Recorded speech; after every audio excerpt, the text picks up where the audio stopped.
Media Sriwijaya. Jeddah Arab Saudi diterjang banjir bandang, aktivitas lumpuh.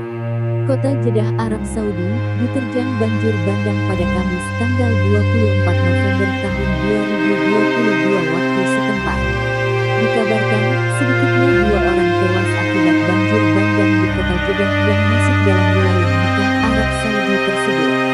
Sejumlah jalan tampak tergenang air seperti sungai karena banjir bandang dalam video yang dilaporkan AFP. Banyak pula kendaraan roda 4 yang terendam banjir.